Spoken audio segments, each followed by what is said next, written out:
What do you feel are the biggest mistakes being made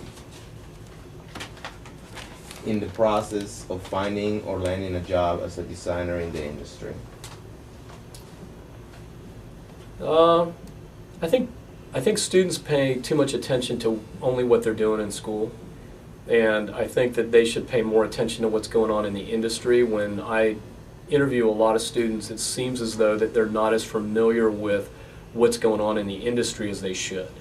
And when I ask the question, what do you know about us? And I get back, well, I know you've been around for a long time, and well, that's about it. I know that you guys won some awards. It's like, well, do you know anything else? Do you know about our accounts? Did you go to our website? Did you get to know us at all before you even came?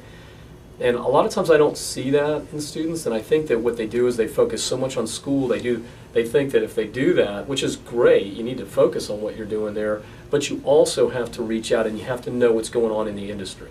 So I think that's a big mistake that students make, is that they get too school-minded, and everything's school. Everything that they do is all about what their school assignments are and what's going on in their world in school, and then when they graduate, all of a sudden it's like, I wonder who I should go talk to and what's going on in the industry. Well, that's a late date. They should intern. They should find a company to intern. They should intern at multiple companies to get an idea of what all these different companies do before they make a decision in the end of where they're going to try to work. And even then, it may be years before you ever get in the door at one of those companies. So you have to be open enough and understanding of what's going on in the industry to find some place where you're going to be mentored, where you're going to learn, you're going to grow, not just go and stay at one level for a long time until you leave and go somewhere else. You need to go somewhere where you're going to learn enough to where you could actually go somewhere else or be promoted in that company and continue to progress.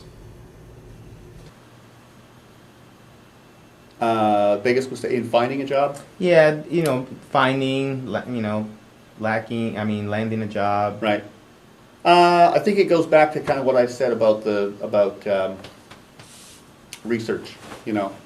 That if you don't go that extra mile to find out who you're talking to and what they need from you, I think that's a mistake.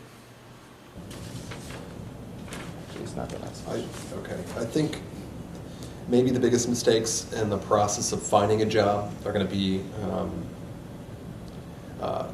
one thing is phone calls. Phone calls. We don't have time to pick up the phone, so don't call. Unless they specifically request. That's a mistake. Another mistake is not following up, or educating yourself on the agency or the studio that you want to work for. Know about their clients, about the people that work there, about the type of work and their history, their environment, what are their values. Not having knowledge of that really is, could be seen as a mistake.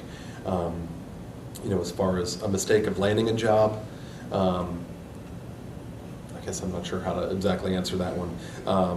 A mistake in the process of landing a job could be that you really didn't know what you wanted to, what you wanted out of, your career. Perhaps you got into a place that really doesn't fit your style, or you're not a right fit for them. They're not doing the type of work that you really want to do.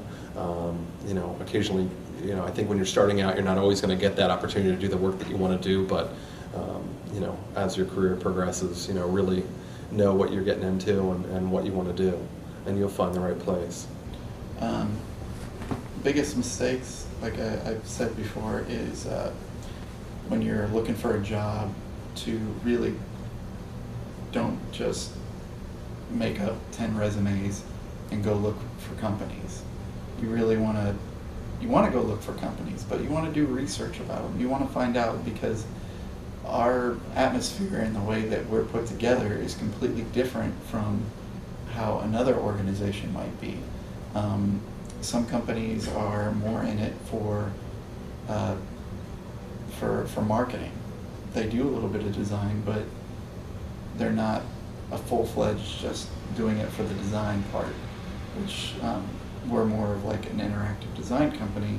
Our focus is on one thing, and if you're sitting here trying to get a job as a creative director in a design company, it's not going to happen. So you've already wasted probably 10 minutes sitting there writing an email to somebody that's never going to bother to read it. So really I think the worst thing that most people are doing is, or biggest mistake, is not doing their research and their homework. Really, if you took a whole day and just spent it just researching companies, you would certainly find the perfect company for you. I think in where, you know, if it's, whether it's, you know, in Florida or whether you get your degree here and then you move away, it's all about the research that you do before you go out there. Like us, we, even as we work in the industry, we don't just, you know, get a new job and then just go and do it. We get a new job, we take it in, we take our time, we really, you know, we mold it, we see what it could become, and then we attack it. So, same thing.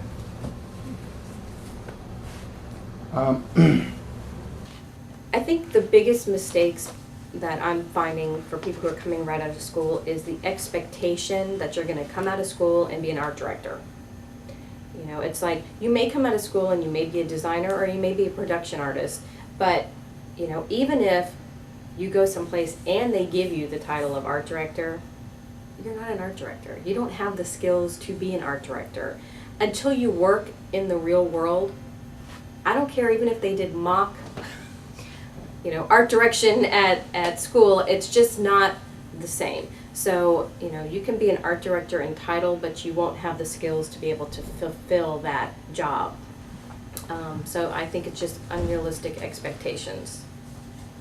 Sometimes people expect that when they're finished with school that, you know, they get out and they're like, okay, I'm here, you know, and they expect people just to hire them because they have a degree or because they finished their portfolio, which is an accomplishment, but that's just the beginning, you know, and then you have to really want it. You have to prove yourself on a daily basis after that. And I think maybe sometimes people expect too much up front, and you may be able to get it if you're really good. You might be able to get, you know, hired with one of the best agencies in, you know, New York or Chicago or LA, and get paid, you it's know, like top dollar.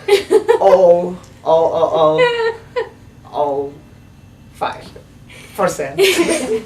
But you know, that's possible, but you really have to want it and you really have to go for it. I mean, that those things don't just happen to you. You have to make it happen. I mean, you gotta prove yourself. I mean, I think people, you know, sometimes, you know, get out of school thinking, you know, they are the best or they know everything, and you have to, you know, you have to learn in a professional work. You know, you have to learn outside, and you have to grow, and you have to.